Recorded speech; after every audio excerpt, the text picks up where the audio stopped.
నమస్తే, welcome to special interview. నేను బలరాం. ప్రస్తుతం రియల్ ఎస్టేట్లో నెలకొన్న లేటెస్ట్ అప్డేట్స్తో పాటు అలాగే ప్రస్తుతం తెలంగాణలో కొత్తగా మొదలైన 22A వివాదానికి సంబంధించి పూర్తి వివరాలు తెలియజేసేందుకు ప్రస్తుతం మనతో పాటు స్టూడియోలో అందుబాటులో ఉన్నారు ప్రముఖ legendary award winner real estate expert doctor Nandi Rameshwar Rao గారు. వారితో ఈ విషయాలకు సంబంధించి అన్ని వివరాలు తెలుసుకునే ప్రయత్నం చేద్దాం. సార్ నమస్తే sir, welcome to continue. Right, ఇందాక చెప్పినట్టుగా ప్రస్తుతం తెలంగాణలో అయితే ఈ 22A అనేది కొంత వివాదంగా మారింది. అసలు 22A అంటే ఏంటి, ఇందులో పరిధిలోకి వచ్చే అంశాలు ఏంటంటారు? ఇదంతా గవర్నమెంట్ అడగాలి, మీరు మమ్మల్ని అడిగితే ఎట్లా. 22A అనేది ఒక మంచి, ఇప్పుడు హైడ్రా అలాగే ఒక ఇనిషియేటివ్ ఉందో, 22A కూడా ఏంటంటే 1908లో బ్రిటిష్ కాలంలో ఈ ఎజెండా ఫామ్ అయింది. ఓకే. 1990లో కొద్దిగా లిస్ట్లో ఒక లిస్ట్ చేశారు. అంతకుముందు మామూలు మాట్లాడి తర్వాత లిస్ట్ చేశారు. 2007లో దాన్ని కొన్ని అమెండ్మెంట్స్ చేశారు. ఓకే. 22A BCD అని. ఇవాళ ముఖ్యంగా మనం 22A. సో 22A అన్నది ఏంటంటే పూర్వకాలం మనకి అసైన్డ్ భూములు, ఫారెస్ట్ భూములు, ఎండోమెంట్ భూములు, ఇట్లా urban ULC urban ceiling act, ఇవన్నీ కూడా అంటే ఆ ల్యాండ్కి కొన్ని కారణాల వల్ల అది గవర్నమెంట్ పరిధిలో ఉండాలి. ప్రైవేట్లో విక్రయాలు జరగకూడదు, అమ్మడం కొనడం జరగకూడదు. ఓకే. అయితే దాన్ని ఏమైందంటే ఇప్పుడు హైడ్రా ఎందుకు పెట్టారు, అంతకుముందు మనకి 30-40 years బ్యాక్ 2000 చెరువులు ఉండేవంట. చెరువులు ఇప్పుడు 700కి వచ్చేసాయి. ఇలా ఈ కండిషన్ లేకపోతే కొన్ని రోజులు అసలు చెరువులే ఉండవు, తాగడానికి నీళ్ళే ఇబ్బంది పడుతుంది. అది అట్లా ఇక్కడ ఈ లిస్టులో ఏం చేస్తారంటే సంబంధిత ఇందాక నేను చెప్పిన హెడ్డింగ్స్ అన్నీ కూడా ఎండోమెంట్, ఫారెస్ట్, కన్జర్వేషన్, 111 ఇవన్నీ ఉన్నాయి కదా, ఇవి ఇల్లు కట్టుకొని ఉండడానికి అవకాశం లేదు. ఎందుకంటే వాటర్ పూల్ ఇప్పుడు FTL బఫర్ జోన్ మన ఎంత అప్లై చేసింది అందులో కట్టేశారు. బిల్డింగ్లు కూలిపోతే డ్రైనేజ్ గార్బేజ్ తాగే నీటిలో కలుగుతుంది, గండిపేట కానీ ఉస్మాన్ ఇవన్నీ కూడా. సో దానికి లిస్ట్ తీసుకున్నారు. సో ఈ క్రమంలో ఏమైందంటే గవర్నమెంట్ అనేది ఎవ్రీ టైం పాత తప్పులను కరెక్ట్ చేయడానికి ట్రై చేస్తారు. గవర్నమెంట్ 50 సంవత్సరాల ముందు ఏముందో అదే రూల్ ఇప్పుడు లేదు. ఒకప్పుడు HMD DTCP లేదు, హోడా ఉండేది, అంతకుముందు ఏమీ లేవు. కానీ ఇప్పుడు ఆ రూల్స్లో పెట్టి ఎవరెవరికి ఎవరు యాక్చువల్ ఓనర్ ఎవరు అనేది ఐడెంటిఫై చేయాలి. డిజిటల్ సర్వే ఇప్పుడు జరుగుతున్నాయి. ఇందులో ఏమైందంటే కొన్ని రాంగ్ ఎంట్రీస్ పడ్డాయి 22Aలో అనేది బయటకు వచ్చింది. సో దాని మీద government has given an order to recheck the ownership. అసలు భూస్వామి ఈయనేనా, లేకపోతే ఈయన అక్రమంగా ఆక్రమించాడా, లేకపోతే ఏదైనా సర్వే, ఒక సర్వే అనుకోండి, సర్వే నెంబర్లో 90 ఎకరాలు, 100 ఎకరాలు, 200 ఎకరాలు ఉంటుంది, దానిలో ABC ఉంటాయి. సో ఆ సర్వేలు ఇప్పుడు ఏమైందంటే ఒక 20 ఎకరాలు గవర్నమెంట్ ల్యాండ్ ఉంటే 80 ఎకరాలు ప్రైవేట్, అది కల్పించుకున్నారు. ఓకే. ఇప్పుడు గవర్నమెంట్కి వచ్చే ఆదాయం పడిపోతుంది కదా. సో అలా లేదు, రివర్స్, ఈయనకి 10-20 ఎకరాలు ఉంటే ఇక 80 ఎకరాలు గవర్నమెంట్ వీళ్ళు ఆక్యుపై చేసుకున్నారు. ఇప్పుడు ఎట్లా ఉందంటే ట్రైన్ నా ముందు ట్రైన్ ఉన్నా లాస్ట్ ట్రైన్కి అని చెప్తారు వాళ్ళకి. నీది అక్కడ ఆడైనా వాళ్ళది గవర్నమెంట్ది ఇక్కడ ఆడైనా రెండు it's not good for health. Okay. So దాని మీద విభజన చేసి సర్వే చేపట్టారు. సర్వే చేపడితే ఎన్నో లోపాలు వెలుగులోకి వస్తున్నాయి. దాన్ని కరెక్ట్ చేసి ఎవరు భూమి వాళ్ళకి, ఇప్పుడు భూభారతి లేకపోతే ధరణిలో పెట్టినట్టు కూడా కొన్ని వెలుగులోకి వచ్చాయి. అంతకుముందు గవర్నమెంట్ భూమిని అక్రమంగా ఆక్రమించేవాళ్ళు వాళ్ళు బాగా ఎంజాయ్ చేస్తున్నారు. ఇప్పుడు ఏమైంది, కొన్ని మీరు తెలుసు ఎన్నో కోలుకుంటున్నారు, కొన్ని వేల ఎకరాలు, కొన్ని వేల లక్షలు అమౌంట్ ప్రొటెక్ట్ చేశారు AV రంగనాథ్ కమిషనర్ గానే అంటున్నారు. సో ఇంకొక చిన్న క్లారిఫికేషన్, నేను AV రంగనాథ్ గారిని చాలాసార్లు కలిసాను, డిబేట్లో కూడా ఉన్నాం. ఆయన ఏమంటారంటే మనం ఏమనుకుంటాం, AV రంగనాథ్ గారు అనుకుంటే కోలుకొట్టచ్చు, అనుకోకపోతే కాదు, కరెక్ట్ కాదు. AV రంగనాథ్ గారు commissioner, front of the face, me chairman MD ఎట్లా ఉంటారు అట్లా, బ్యాక్ సైడ్ 10 డిపార్ట్మెంట్ ఉంటాయి. ఇక్కడైతే ఫైనాన్స్, HR ఉంటాయి, అక్కడ ఇరిగేషన్, MRO, కలెక్టర్, ఇవన్నీ కూడా వీళ్ళందరూ కలిసి ఫైర్ అండ్ ఇచ్చి ముద్ర వేసాక ఆయన కూలగొడతారు. సో ఈ 22A ఫామ్ వల్ల నష్టమా లాభం అంటే రెండూ ఉన్నాయి. అక్రమం చేసినోడికి నష్టం, కరెక్ట్గా ఉన్నోడికి లాభం. అంటే రీసర్వే మళ్ళీ రీసర్టిఫికేషన్ చేస్తున్నారు. ఓకే. అంటే సార్ ఈ రీసర్వేలో భాగంగా మనం అంటే ఇప్పుడు అక్కడ ఏదైనా ప్రాపర్టీ నిర్మించుకుని అక్కడ ఉన్న ఓనర్స్ ఎవరైతే ఉంటారో వాళ్ళు ఎటువంటి డాక్యుమెంట్స్ రెడీ చేసుకోవాలంటారు, ఎటువంటి డాక్యుమెంట్స్ సబ్మిట్ చేయాల్సింది ఉంటారంటారు? అంటే ఇప్పుడు జరిగిపోయింది, ఎందుకు జరిగింది అనేది మనం చెప్పలేం. జరగబోయేది మీరు అడుగుతున్నారు, దానికి ఒక మార్గాలు ఉన్నాయి. ఫస్ట్ ఏదైనా అసలు ప్రాపర్టీ కొనుక్కునే ముందు కానీ అసలు యాక్చువల్ ఓనర్ కానీ రీకన్ఫర్మేషన్లో ఈ 3-4 యాక్షన్స్ తీసుకోవాలి, స్టెప్స్. నెంబర్ 1 ఏంటంటే కలెక్టర్ అప్లై చేసుకోవాలి. కలెక్టర్ దగ్గరికి వెళ్ళి నా సర్వే నెంబర్ ఇది, నా ల్యాండ్ ఇది, ఇది నాకు కరెక్ట్గా ఉందా లేదా అంటారు. కొన్నాటికి కలెక్టర్ గారు సమాధానం చెప్పాలి, కొన్నాటికి చెప్పలేరు. అప్పుడు బౌండరీస్ అండ్ సర్వే అని ఒక డిపార్ట్మెంట్ ఉంది, దాంట్లో మీరు దాఖలు చేసుకోవచ్చు. అది కూడా సొల్యూషన్ చెప్పలేదు. ఓకే, అప్పుడు మీరు కోర్టుకి వెళ్ళచ్చు.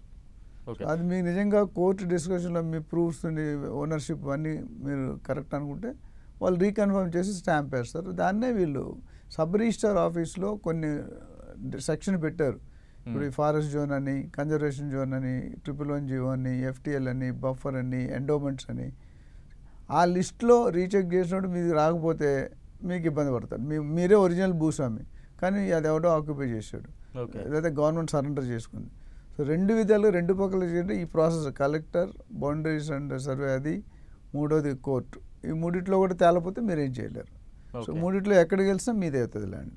ఓకే, అంటే సార్ తెలంగాణలో మొత్తం ఈ 22A పరిధిలో ఆ లిస్టులోకి వచ్చిన ప్రాపర్టీస్ అంటే ఎన్ని ఉంటాయంటారు? మీరన్నీ ఓపెన్ సీక్రెట్స్ అడుగుతున్నారు వల్ల మేము ముందుకెళ్తే గొయ్యి వెనక్కి వస్తున్నాయి. దాదాపు 3.07 మిలియన్స్ అంటే 30 లక్షల పైన ప్రాపర్టీస్ లిస్ట్ అయి ఉన్నాయి. ఓకే, సో ఇప్పుడు అందులో అన్నీ కరెక్టా అన్నీ తప్ప అంటే ఇప్పుడు వెరిఫికేషన్ జరుగుతుంది, దానికోసం వెయిట్. దాదాపు 30 lakhs పైనే ఈ 22A లిస్ట్లో ఉన్నాయి. అందులో ఎన్ని కరెక్ట్ ఎన్ని రాంగ్ అంటే 18 లక్షల 20 లక్షలు అన్నీ రాంగ్ ఉండవు. సో అది వెరిఫై చేసుకొని మనం చెప్పాల్సి ఉంటుంది. దాని మీద ఆల్రెడీ సర్వే జరుగుతుంది. ఓకే, ఓకే, అంటే సార్ ఆల్రెడీ ఒక 20 ఏళ్ల క్రితం అక్కడ భూమి కొనుక్కుని రిజిస్ట్రేషన్ చేసుకుని ఇల్లు కూడా కట్టుకున్న వ్యక్తులు కూడా ఉంటారు. వాళ్ళు ఎటువంటి జాగ్రత్తలు తీసుకోవాలి అంటారు ఇప్పుడు ప్రస్తుతం? యాక్చువల్లీ ఇది అంటే చాలా లేట్గా అడుగుతున్నారు. ఎందుకంటే మనం ప్రాపర్టీ కొనుక్కునేటప్పుడు ఇవన్నీ చూసుకుంటే prevention is better than cure అని మన డాక్టర్స్ అంటారు. కానీ ఇప్పుడు అయిపోయింది కాబట్టి ఏం చేయాలంటే వాళ్ళు మళ్ళీ they have to start the Reddy గారు వచ్చారు మొదలు పెట్టండి ఒక సామెత ఉంది. So they have to start the process ఏంటంటే వాళ్ళు ప్రాపర్టీకి ఇవన్నీ ఉన్నాయా, ఇప్పుడు నేను చెప్పబోయేవన్నీ ఉన్నాయా లేదా చూసుకోవాలి. పేరెంట్ డాక్యుమెంట్ అన్నారు, మదర్ డాక్యుమెంట్, అయితే సేల్ డీడ్, దాని తర్వాత లింక్ డాక్యుమెంట్ ఒక 50-60 సంవత్సరాలు ఉంటే మంచిది. ఇప్పుడు మేము ఇల్లు కొనుక్కున్నప్పుడు ఉర్దూలో రాసిన ఇవి ఉన్నాయి పత్రాలు. సో దానిలో చూసి చెక్ చేసుకోండి ఏంటి అసలు లింక్ డాక్యుమెంట్ ఏంటి, ఈ లేఅవుట్ ఎప్పుడు వచ్చింది, ఈ లేఅవుట్ మీద ఈ పర్టికులర్ మనం కొనుక్కునే ప్లాట్ కానీ ల్యాండ్ కానీ ఎన్నిసార్లు చేతులు మారింది, ఎన్కంబరెన్స్ సర్టిఫికేట్ అంటాం.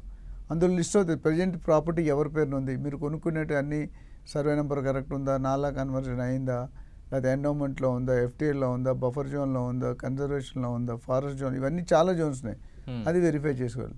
తర్వాత లేటెస్ట్ అయితే మీరు కొనుక్కుంటే ఈ బఫర్ జోన్ అనేది హైడ్రా అనేది చాలా పెద్ద ఇష్యూ అవుతుంది. హైడ్రా మనం చూసాం కోలుగొడితే ఎన్నో బిల్డింగ్స్ కోలుగొడుతుంది, పెద్దోళ్ళు చిన్నోళ్ళు అందరినీ కోలుగొడుతున్నారు. అదేవిధంగా మీరు చూసుకుంటే HMDA approval, HMDA Hyderabad metropolitan development authority, HMDA approval అనేది కంపల్సరీ. దాంతోపాటు లేటెస్ట్గా పెట్టింది RERA, real estate regulatory authority act. ఆ రేరా అనేది కరెక్ట్ అయితే HMDA రేర్ అంటే జనరల్గా హైయెస్ట్ శాంటిటీ అంటే ఈ కరెక్ట్ ప్రాపర్టీ. DTCP కూడా ఇప్పుడు వచ్చింది. మిగతా అనేది అప్రూవల్లో లేకపోతే మనం ఇబ్బంది పడతాం. ఎయిర్పోర్ట్ జోన్లో ఉందనుకోండి, శంషాబాద్ ఎయిర్పోర్ట్, అక్కడ హై రైజ్ ఇవ్వరు. హై రైజ్ ఇస్తే విమానాలు దిగడం ల్యాండింగ్ అవ్వడానికి టేక్ఆఫ్ చేయడానికి ఇబ్బంది అవుతుంది.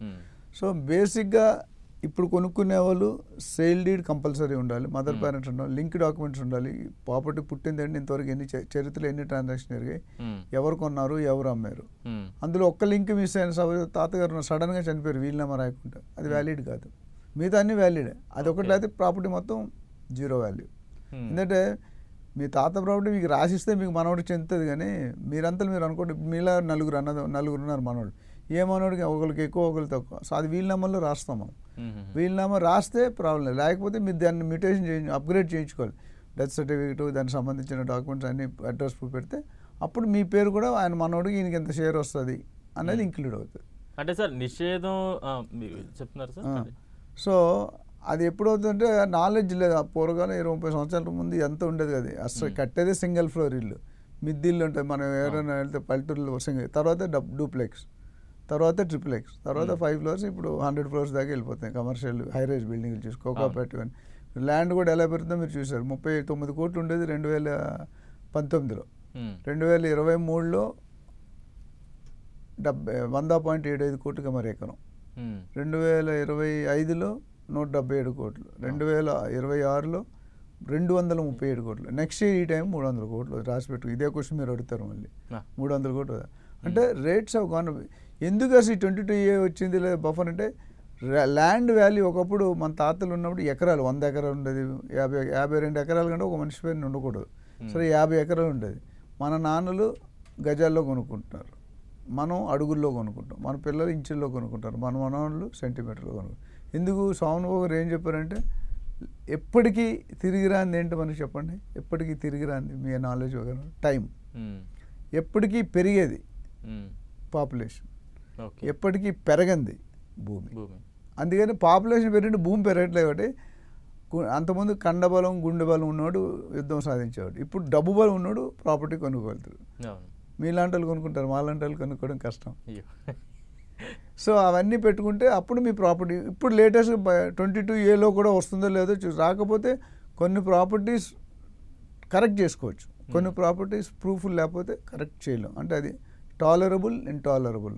టాలరబుల్ ఏమంటుంటే మీరు సఫిషియెంట్ డాక్యుమెంటేషన్ ప్రూవ్ చేస్తే ఈ నా జాగా ఆక్యుపేషన్ దానికి ఏదో పత్రం ఉండాలి కదా, ఆ విధంగా మీరు కరెక్షన్ చేసుకునే అవసరం ఉంది. ప్లస్ మీ ప్రాపర్టీ నిజంగా ఎవరైనా అన్యాయంగా ఆక్యుపై చేస్తే కనుక you can go to collector, boundaries department and court. Okay sir, అంటే నిషేధం తొలగిన భూములను కూడా మళ్ళీ 22Aలో పెట్టారు అనే ఒక వాదన కూడా పెద్ద ఎత్తున వినిపిస్తూ ఉంది. ఉంటాయండి ఇండియాలో ఇప్పుడు మనీ మేక్స్ సామెత తెలుసు కదా, మెనీ థింగ్స్ మార్చేసాం. Money makes all things. Okay, చేతిలో డబ్బు ఉంటే ఏదైనా చేయగలుగుతాం. సో ఆ సిస్టమ్ నుండి బయటికి రావాలి మనం. ఇప్పుడు కొంతమంది కావాలని చేస్తారు, కొంతమంది అనుకోకుండా చేస్తారు, కొంతమంది తెలియకుండా తెలియదు. మనం ఏదేమైనప్పటికీ ముళ్ళు వచ్చి అరిటాకు వచ్చి ముళ్ళు లాసు అరిటాక్కి. అంటే ఇక్కడ కొనుగోలుదారు భూస్వామికే ఇబ్బంది పడుతుంది. సో దాన్ని కరెక్ట్ చేసే మెథడ్లోనే ఇవన్నీ భూభారతి, ధరణి లేదా ఇప్పుడు 22A ఫామ్ ఇవన్నీ కూడా. సో ఇవన్నీ కూడా రాను కొద్ది డిజిటలైజ్ అయిపోయి కొద్ది క్లారిటీ వచ్చి కొంతమంది ఎక్స్టెండ్ చేస్తారు. రోడ్డు ఇప్పుడు ఆడికి ఉన్నదానికి గార్డెన్ వేసుకుంటూ 10 feet ఎక్స్టెండ్ చేస్తాడు. ఇప్పుడు బంజారా జ్యూవెలర్స్ కొన్ని plot last dead and plot ఉంటుంది అనుకుంటా, ఖాళీ ల్యాండ్ కూడా ఆక్యుపై చేస్తారు, దాని ల్యాండ్స్కేపింగ్ చేసి పార్కింగ్ చేస్తారు. అమ్మినప్పుడు ఏం చెప్తాను, దీని పేపర్ లేదు దీని పేపర్ ఉంది అని చెప్తాను. దాని రేట్ తక్కువ దీని రేట్ ఎక్కువ. సో ఇలాంటివన్నీ ఇప్పుడు ఏదైనా ఒక సిస్టమ్ పెట్టినప్పుడు చాలా కష్టాలు ఉంటాయి, చాలా ఛాలెంజెస్ ఉంటాయి. ఆ ఛాలెంజెస్ని కొంతవరకు ఇంప్రూవైజ్ చేస్తున్నారు, చేసి క్లారిటీ. ఇప్పుడు సబ్ రిజిస్టర్ ఆఫీసర్ ఆల్రెడీ ఈ లిస్టులో చేయకూడదు, ఈ లిస్టులో రిజిస్టర్ చేయొచ్చు. మీరు మీ ల్యాండ్ అన్రిజిస్టర్డ్ అండ్ ప్రొహిబిటెడ్ లిస్ట్లో ఉందనుకోండి, ఆ ల్యాండ్ మీరు అమ్మలేరు, కొనేవాడు అవతల కొనలేరు. దాని తర్వాత ఎప్పుడైనా కోలుకొట్టచ్చు రియల్ ఓనర్ వస్తే. ఇప్పుడు మాకు చిన్న ఎగ్జాంపుల్, మొన్న మా ఫ్రెండ్ ఒక ఆయన పెద్ద కంపెనీలో చేస్తారు, 2002లో రామోజీ ఫిలిమ్స్ ల్యాండ్ కొన్నారు 30,000 పెట్టి. ఈరోజు అది 60 లక్షలు అయింది. కానీ ఆయన ప్లాటే లేదు, ఆయన ఎప్పుడు వెళ్ళలేదు. కొన్న తర్వాత ఫ్రెండ్ చెప్పడానికి కొన్నాడు. ఆ ప్లాట్లో ఒక 600-700 ప్లాట్లు ఒక లేఅవుట్లు వేస్తారు. ఆ లేఅవుట్ లేడు, బిల్డర్ లేడు, ఇప్పుడు వ్యవసాయం జరుగుతుంది. అప్పుడు మేము వెళ్తామంటే లోన్కి వెళ్ళనట్లేదు. ఇప్పుడు 60 లక్షలు లాస్ కదా ఆయనకి. సో అలాంటివి ఇప్పుడు ఈ FTL zone, buffer zone, 22A prohibitive ఇవన్నీ చేసుకుంటే ఫ్యూచర్లో ఆ ఇబ్బందులు ఉంటా కొద్ది రిజిస్ట్రేషన్ సాఫీగా వేయడానికి ఇది తోడ్పడుతుంది.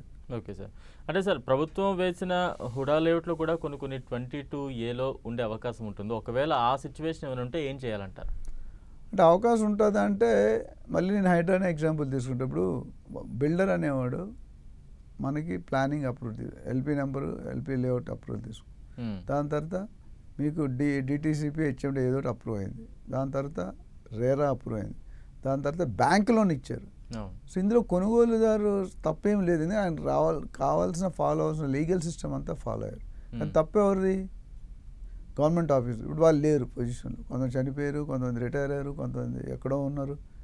సో దానికి కొనుగోలుదారులు ఇబ్బంది పడుతున్నారు.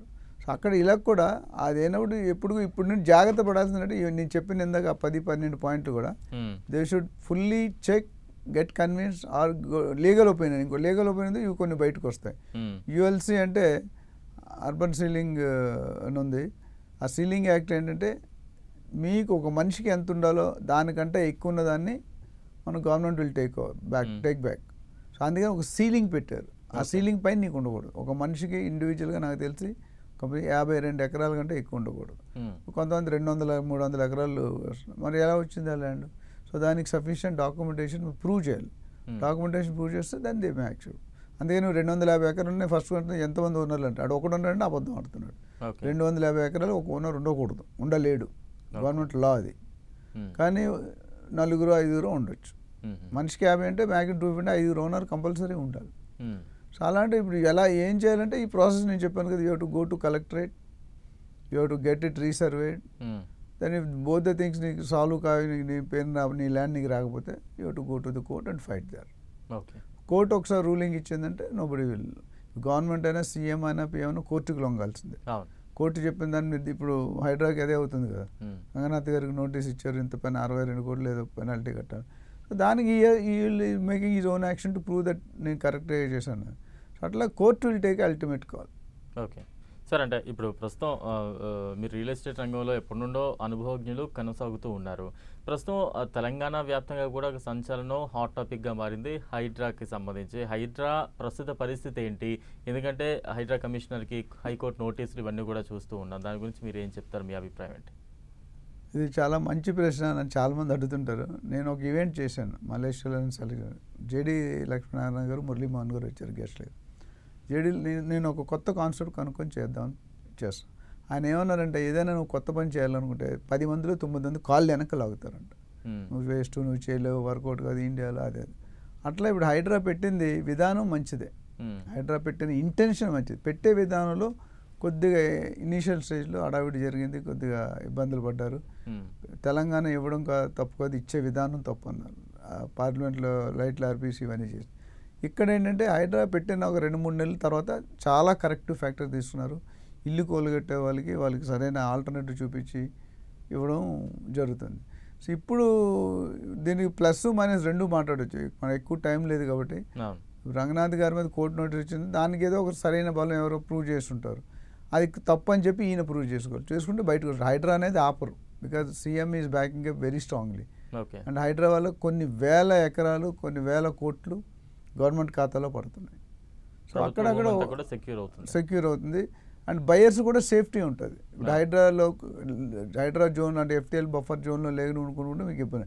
ఇంతకుముందు మీ బిల్డింగ్స్ చూసుకుంటే లేక్ వ్యూ అపార్ట్మెంట్ అని పెట్టేవారు, ఇప్పుడు ఎవడు వాడట్లేదు లేక్ అని. లేక్ అంటే FTL బఫర్ జోన్ అని. సో అందుకని ఆయనకున్న డాక్యుమెంటేషన్ ఆయన మళ్ళీ అఫిడవిట్ ఫైల్ చేసే దాని మీద డిస్కషన్ జరుగుతుంది. We have to wait and see. Okay sir, అంటే ఇన్వెస్ట్ చేయాలని చూసే వాళ్ళు చాలామంది వెయిట్ చేస్తూ ఉంటారు. బట్ ప్రాపర్గా ఎక్కడ ఇన్వెస్ట్ చేయాలి, ఎటువైపు ఇన్వెస్ట్ చేయాలనేది చాలామందికి క్లారిటీ ఉండదు. 2 తెలుగు రాష్ట్రాల్లో రియల్ ఎస్టేట్ ఏ రకంగా ఉంది, ఎటు ఇన్వెస్ట్ చేస్తే మంచిది అంటారు? ఇన్వెస్ట్ చేసే ముందు ఎటువంటి జాగ్రత్తలు తీసుకోవాలంటారు? ఈ క్వశ్చన్ అంటే నాకు ఒక్కోసారి కొద్ది స్మైల్ వస్తుంది. ఎందుకంటే మీరు ఒక బేకరీకి వెళ్ళి లేకపోతే ఒక స్వీట్ షాప్కి వెళ్ళి ఏ వస్తువు బాగుంటుందంటే ఏం చెప్తాడండి? అన్నీ బాగున్నాయని చెప్తాడు. అంతేగాని ఇది 3 రోజులు ఇది పాడైపోయింది, ఇది కుళ్ళిపోయింది అని చెప్పడు కదా. అంటే లైటెస్ట్ ఆన్సర్ ఏంటంటే real estate is always ever green, నాలాగా మీలాగా. ఎందుకంటే రియల్ ఎస్టేట్లో పెట్టుబడి పెట్టిన వారు ఎవరు లాస్ అవ్వలేదు. ఎప్పుడు లాస్ అంటే ఇల్లీగల్ ప్రాపర్టీ కొద్దిగా క్లారిటీ లేనిది, లీగల్ ఒపీనియన్ కొనుక్కున్నాడు కొద్ది లాస్ వస్తుంది. సో ఇప్పుడున్న పరిస్థితుల్లో బోత్ ఆంధ్ర తెలంగాణని మన NRIs అంటే rest of the world apart from India, rest of the India, తెలంగాణలో అంటే తెలంగాణ వాళ్ళే కొనరు కదా, కొంత పర్సెంటేజ్ తెలంగాణ, కొంత పర్సెంటేజ్ ఆంధ్ర వాళ్ళు కొంటారు. కానీ ఎంటర్ యావత్ ప్రపంచం కూడా ఫస్ట్ హైదరాబాద్ని, నెక్స్ట్ అమరావతిని గ్లోబల్ రియల్ ఎస్టేట్ డెస్టినీగా పరిగణిస్తున్నారు. సూపర్. ఎందుకంటే మనకు గత 10-15 సంవత్సరాల్లో మధ్యలో ఆంధ్రాన్ని, తెలంగాణ మాట్లాడుకుంటే 2014 నుండి 2023 కేసీఆర్ గారు, తర్వాత రేవంత్ రెడ్డి గారు చాలా దూకుడుగా పరిగెట్టింది.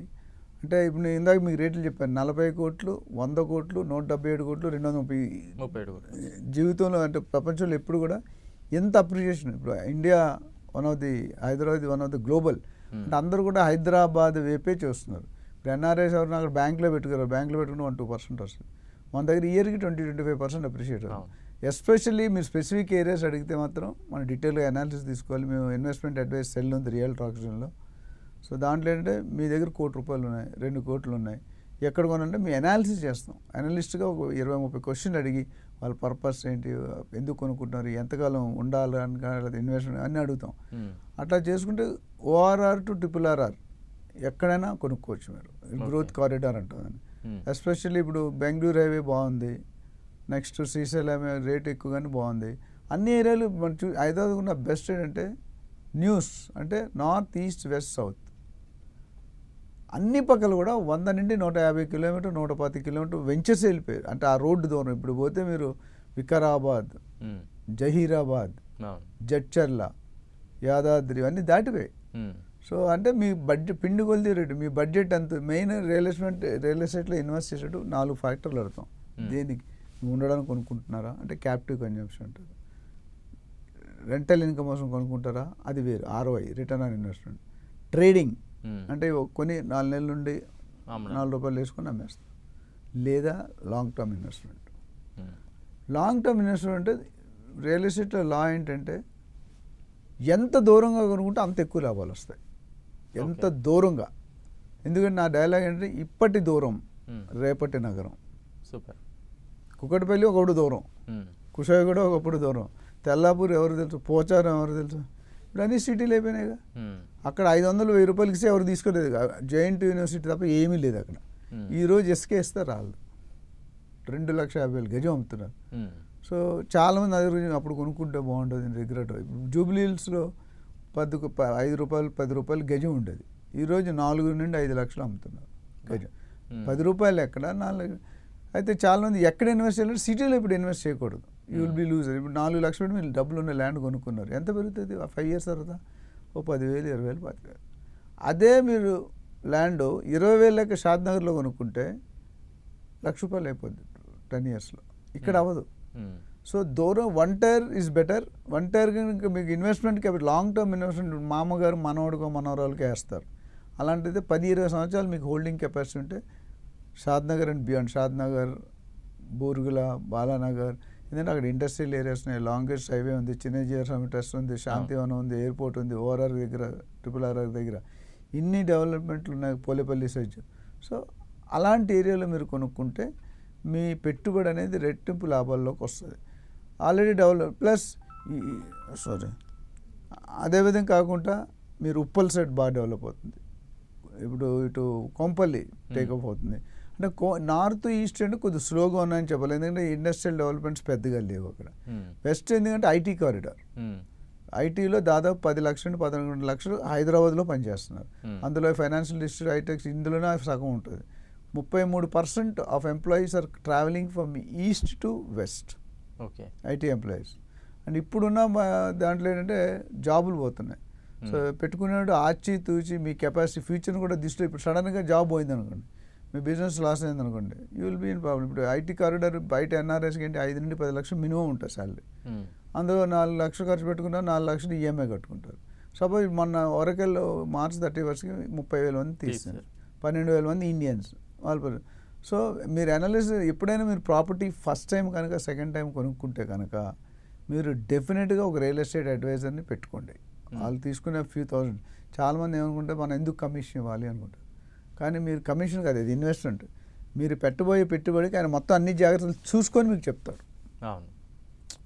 There is a lot of different. Expenditure అంటే గోడకేసిన సున్నం, ఇన్వెస్ట్మెంట్ అంటే అప్రిషియేట్ అవుతుంది. సో మీరు ఈరోజు 5 కోట్ల ప్రాపర్టీ కొనుక్కున్నాను అనుకున్నాడు ఒక బ్రోకర్ ద్వారా, 1-2% పెడతాడు, 5 లక్షలు 10 లక్షలు ఇచ్చారు.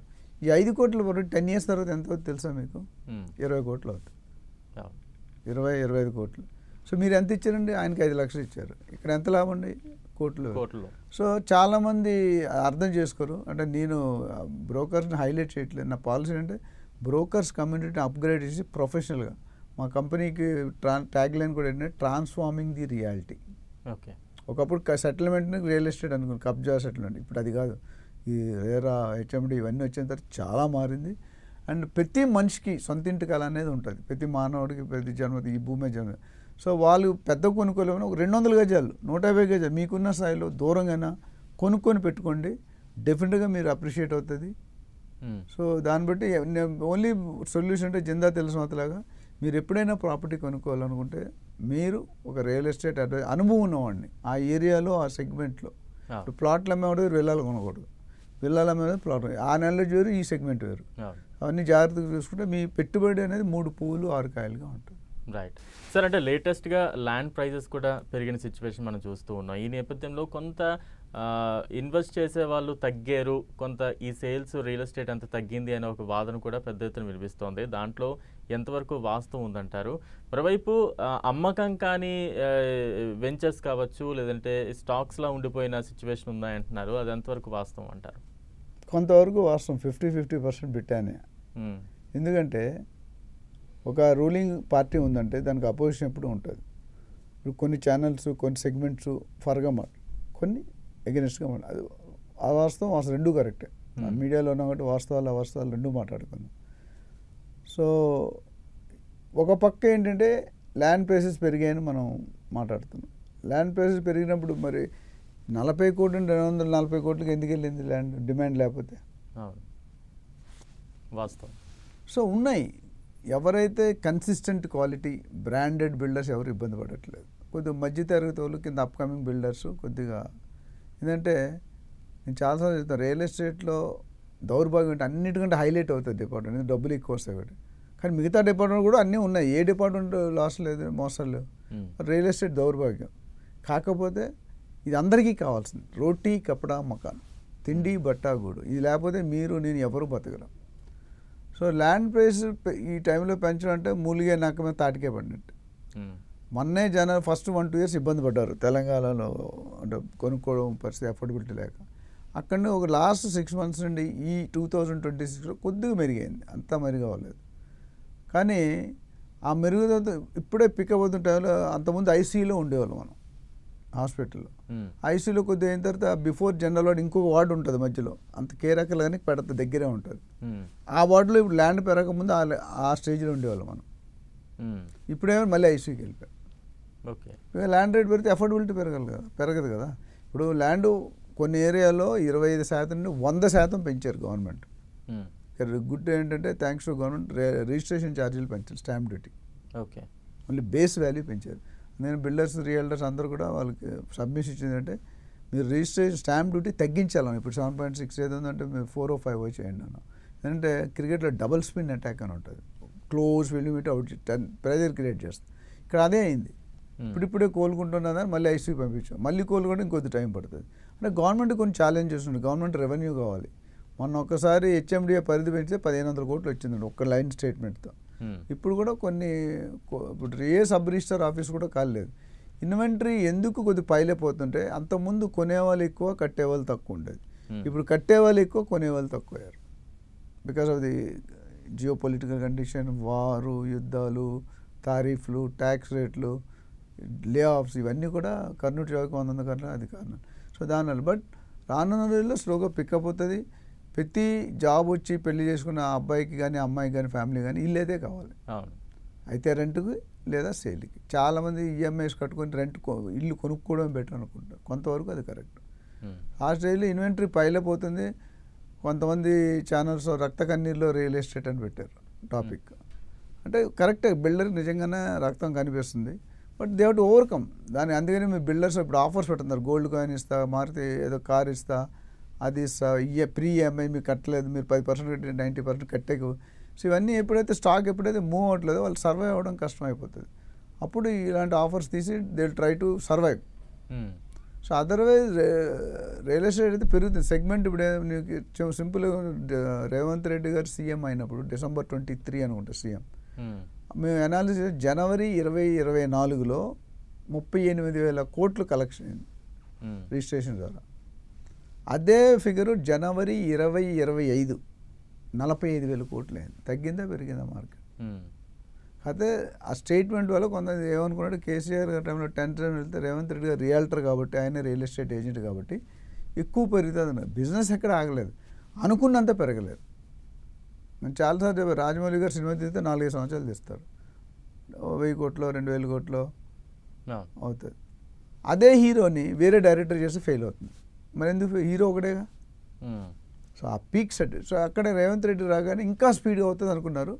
బట్ ఆయనకున్న కొన్ని ఛాలెంజ్లు, గవర్నమెంట్ పాలసీలు, ల్యాండ్ పూలింగ్ పరిస్థితి, దీనివల్ల కొద్దిగా స్టేబుల్గా ఉంది. అంత ముందు కంటే పోలిస్తే ఇప్పుడు కొద్దిగా బాగానే ఉంది. ఇంకా ఇంప్రూవ్ అవ్వాల్సిన అవసరం ఎంతైనా ఉంది. కన్ఫ్యూజన్ ఉన్నారు, people are in confuse state. Next ఏ సీఎం వస్తుంది, నెక్స్ట్ ఏ పార్టీ వస్తుంది, నెక్స్ట్ ఏ ఏరియా ఫోకస్ అనేది ఇక్కడ అక్కడ కూడా, ఈవెన్ ఆంధ్రప్రదేశ్లో కూడా ఉంది. ఆ కన్ఫ్యూజన్ బయటకు తెస్తే ఇప్పుడే సిబిఎన్ గారు కానీ రేవంత్ రెడ్డి గారు కానీ ఆ ప్లాట్ఫామ్ తేడానికి ట్రై చేస్తున్నారు. బట్ అందులో కొన్ని ఒడిదడుగులు ఫేస్ చేస్తున్నారు. Okay, thank you so much Rameshwar Rao గారు. మీ విలువైన సమయాన్ని కేటాయించారు. అసలు 22A వివాదం ఏంటి, అందులోకి వచ్చే ల్యాండ్స్ ఏంటి, ఎటువంటి జాగ్రత్తలు మనం తీసుకోవాలి రీసర్వే జరుగుతున్నప్పుడు, ఇవన్నీ కూడా వివరించారు. మరోవైపు ఇన్వెస్ట్మెంట్ ఎటు చేయాలి, ఎటు చేస్తే మంచిది, ఎటువంటి జాగ్రత్తలు తీసుకుంటే మంచిది అంటూ కూడా అందరికీ అర్థమయ్యే విధంగా మీరు చాలా క్లియర్గా చెప్పారు. థ్యాంక్ యూ సో మచ్ అండి. థ్యాంక్ యూ అండి. రైట్, ఇది వాళ్ళ special interview. Stay tune to 10 TV.